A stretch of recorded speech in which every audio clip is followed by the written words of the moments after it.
Hi everyone, I'm going to continue the series of the Sephardi Halacha of Yalkut Yosef, learning the laws of Shabbat. We're making a lot of progress at the moment. I'm doing this on my channel at the moment, so I'm not uploading everything on the same thing which you guys are viewing. So we're on the 10th installment at the moment. So if you want to watch over the previous videos, please look at that playlist within regards to Yalkut Yosef on the Halacha of Shabbat using the Saka edition of the Yalkut Yosef book. We're going to try and cover a couple of topics today. The first one is sending mail on Friday, sending post on Friday. As you can see, I've got the post letters. Can we put this in the post box on Friday or give it to a clerk inside the post office to start the process or not? So I'm going to say in Hebrew and in English. Follow in with me. When Siman 247, there's only one halacha here. Okay. במקום צורך מוטל ייתן מערב שבת מכתב אקספרס בחוץ לארץ כדי שישלחוהו על ידי שליח בשבת. כיוון שאינו מדבר עם השליח עצמו המביא את המכתב אלא רק עם פקיד הדואר. Okay. In countries outside of Israel we're talking about, one may go to the post office or some other delivery service on the Friday to send an express letter or a package. This is because one does not instruct the people who will transport the mail to do it on Shabbat. We're not telling them to do it. It could be there's a protocol to do it, but it could be. One deals only with the clerk. You're only dealing with the clerk over here who sorts the mail so that others can transport and deliver it. If one so that's that. So seemingly that's allowed. But this on Friday morning, Friday afternoon before Shabbat started. אבל אם המלאכה תיעשה על ידי יהודי, אין להקל בזה. If this clerk, this person that's working in the postal service is a Jewish person and he's not religious and he's going to do the job, then you can't do it. Remember, this also always talking about makom sorach. So this is in a press need over here. This whole thing I've talked about. ומותר לשלשל מכתב לתיבת הדואר מערב שבת, גם אם הגויים יתפללו במשלוח המכתב בשבת. Okay, so over here you can put it inside where there's a box. You can put these letters inside the box on a Friday, or even if you know that they can open it up on Saturday and then follow the suit and follow the procedure over there and transport and potentially deliver it over there. So those are going to be aspects where it's going to be allowed. Okay, now we're going to go on to another topic, talking about embarking on a ship. Ship on Friday. Ship naturally means a sfina on a Friday. There's different reasons why it could be problematic. They say not to do it on the last 3 days before Shabbat comes in because people got seasick. This was Rabbi Yitzchak Alfasi's reason. People could get seasick and it's going to ruin their Oneg Shabbat if they're sick in the first 3 days and they travel on a Thursday, for example. They'll be sick on Shabbat. So that's one of the problems over there. And we want the people to have Oneg Shabbat. We want people to feel the Simcha of Shabbat. However, there's a stipulation here. If it's a Devar Mitzvah we're going to see, then seemingly it's going to be allowed. This rule of 3 days is going to be void. But this applies when there's mundane or personal issues. That's why you're traveling. Okay. Halacha of Siman 248, embarking on a ship on Friday, a sea voyage on Friday. מותר לנסוע באוניות של קיטור, אשר רב החובל במלאכים שלה הם גויים. אף על פי שממשיכים לנסוע גם בשבת, ואין לאיסור משום איסור תחומין. Okay, it's permissible to go on a voyage on a steamship if the captain and the sailors are not Jewish, even though they will continue to travel on Shabbat. That could be the thing, but it's not in Jewish people. Even if they travel a considerable distance on Shabbat, the Jewish passenger does not transgress the prohibition of going beyond one's tehum over here. What's a tehum, friends? Well, there's a footed note over here. Okay, one may not go farther than 2,000 cubits, that's around 1,000 yards, or to be precise, 960 meters, beyond the edge of a city or town in which one spends the Shabbat. The limit is called tehum, in any body of water so deep that the bottom of one's boat floats more than 10 tefachim.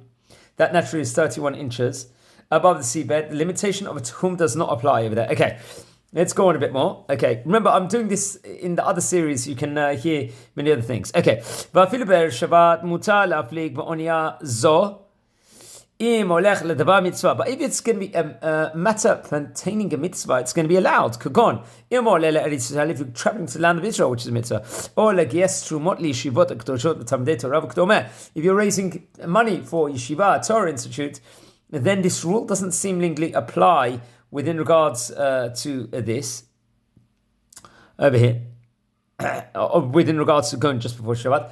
ואין צריך להתנות עמם שלא לנסוע בשבת, כל שידוע בבירור, שלא ישמעו לו. We know that they're not going to necessarily listen to our stipulations, these captains and everything else. This is what's being said in the second edition. והוא שלא יהיה ידוע לנו שאין בעומק הנהר 10 טפחים. Okay, so what's it saying over here? Over here. We don't stipulate with the ship staff that they not travel on Shabbat, since one can be certain they won't agree to it. Another necessary factor to permit this is that as far as one knows, the ship will not come to a very shallow spot on Shabbat where it is floating less than 10 tefachim above the seabed. If it's going to float in a place very shallow, it's a problem over here. And over here they say, a footnote of it, if one is sure that the ship will come to such a spot on Shabbat, one may not embark on this trip. If one did not know it would, and then it did, it is all right. So if one is coming in and they didn't think they would do it, and it will go in a shallow place at the end, then seemingly one doesn't have to, then you didn't know about it. So there's more leniency seemingly over here. Okay. אבל לדבר רשות אין מפליגין בספינת פחות מג' ימים קודם השבת. If it's for a mundane reason, you shouldn't travel 3 days before Shabbat on a sea journey over here. ויש אומרים שגם אם ניסוע לצורך פרנסה, אין זה חשוב כצורך מצווה. Also, if it's for a business purpose where you need the money and sort of that, we're saying that it's not necessarily considered a mitzvah over here, and still, then in those cases you should not travel 3 days before Shabbat. ואף בזמן הזה אין להקל להפליג באונייה לדבר רשות. תוך ג' ימים לשבת זולת אלא הרגילים להפליג בים. שאינו מרגישים כל צעה בהפלגה בים. If you're a person that's accustomed to traveling inside the sea and you don't get seasick on the first 3 days of voyage and you know yourself well, seemingly there's leniency on this. ובאונייה באונייה זה boat, שהקברניט וצוות העובדים שלה הם יהודים. אין להיטל להפליג בה אם מפליגים גם בשבת, אפילו אם מפליגים ביום א', לפי שנוסעים נהנים ממלאכת שבת, ובימינו אין שום פיקוח נפש בדבר להמשיך בהפלגה בשבת. והאונייה יכולה להטיל עוגן אפילו בלב ים. Okay, so what's it saying? Over here, a lot of things sticking. No, okay. Let me just give you this. Okay, another necessary factor to permit. Okay, so if one wishes to travel for some mundane purposes, as I said before, however, one may do so only if the ship embarks on its voyage during the first 3 days, as I said before, because people could get seasick over here and it could disrupt their Onyx Shabbat. Even in our modern day, one may not be lenient and embark on a sea voyage during the latter 3 days if it's for a mundane purpose, as I said before, if it's not a davar mitzvah. Only it's as if the person travels often, then they can, as I said before. If the captain or the sailors are Jewish and they are not Shomei Shabbat, they're not Shabbat observant, one may not travel in that ship on Shabbat, even if one had embarked on the trip on the previous Sunday. So if you know there's going to be staff members that aren't keeping Shabbat over there, then you cannot do it. You cannot travel with them. This is because the traveler will be benefiting from the forbidden acts of malacha that the sailors perform on Shabbat. They're not allowed to derive benefit from their acts. Nowadays, it would not be dangerous for the ship to drop anchor and stay still over Shabbat. So there is no excuse for Jewish sailors to desecrate the Shabbat in order to operate the ship. So unlike previous years, generations back, in the earlier generations, it might have been problematic to stop. Nowadays, it's not so seemingly dangerous. Add the footnote over here, the second edition does. In olden times, any time spent on the high seas was life-threatening, and it was permissible to operate the ship even on Shabbat in order to get to a safety point over there. Okay, let's try and get through 3 more halachot over here. Now we're talking about embarking on Shabbat on a trip. Halacha bet over here in Siman 248. Let's see what they're saying. Can you go on Shabbat or not? בשבת עצמה אסור להתחיל להפליג בספינה. אף אם רוב הנוסעים והמלאכים בה הם גויים. Okay, so it's saying over here, it's never permitted to embark on a sea voyage on Shabbat itself, even if the sailors and majority of passengers are not Jewish. And even if one wishes to travel for the sake of mitzvah, so on Shabbat itself it's not going to be allowed. Afilu דבר מצווה, שאסור לשוט במים בשבת. ולכן מי שאין לו בית כנסת בשכונתו, ויש בית כנסת מעבר לנהר. What if someone wants to go to a synagogue, and the synagogue is other side of the river, and you might need to use a boat? Is that going to be allowed? אסור לא ללך לבית כנסת בשבת על ידי ספינה. You're not allowed to travel through a boat or ship to a synagogue on Shabbat, if that's the only synagogue there. גם אם זו ממונעת על ידי גויים. Even if it's a goy, that is doing the whole workings of it. Even if it's not using any engine or any machinery, then still it's not going to be allowed over here.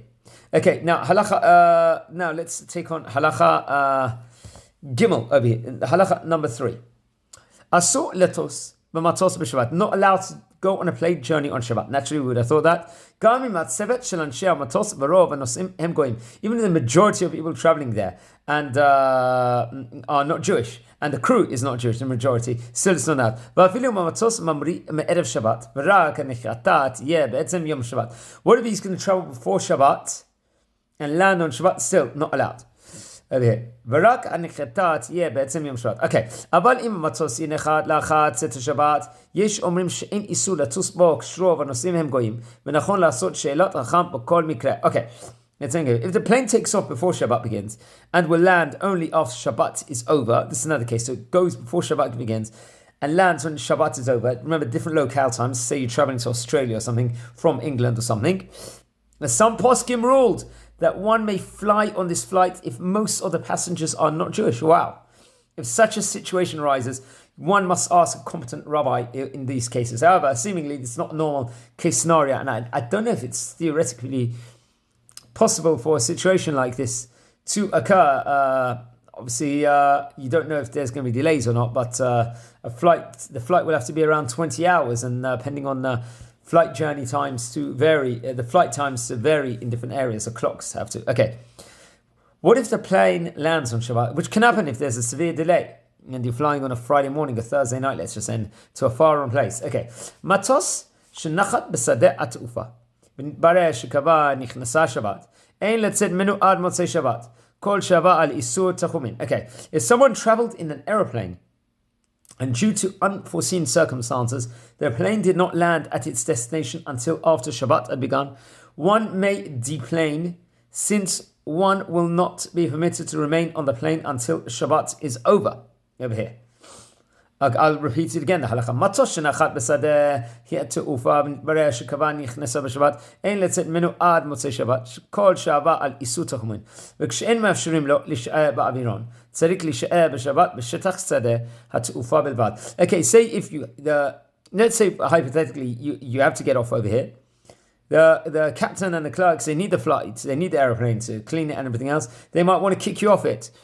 So then you can get off it, but you should, at that point in time, you should try and stay in the vicinity of the airport at that point in time. One may also show one's passport to the clerk and have it stamped to allow him to enter the airport, since a non-Jewish clerk is going about his own business.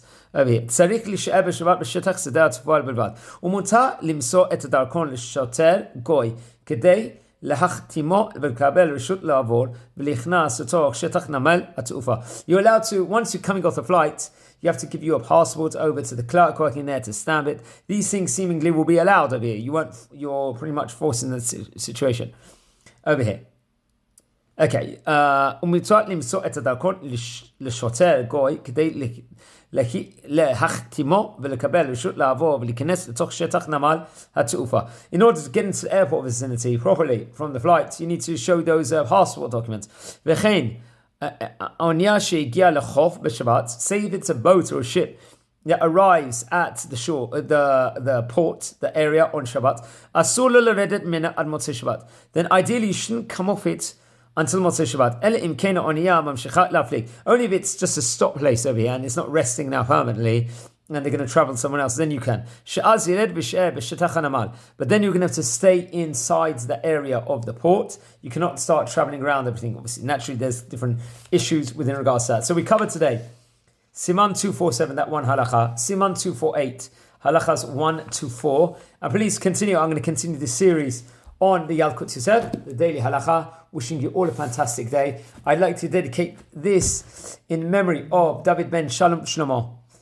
And please, let's do mitzvot and brachot in his memory.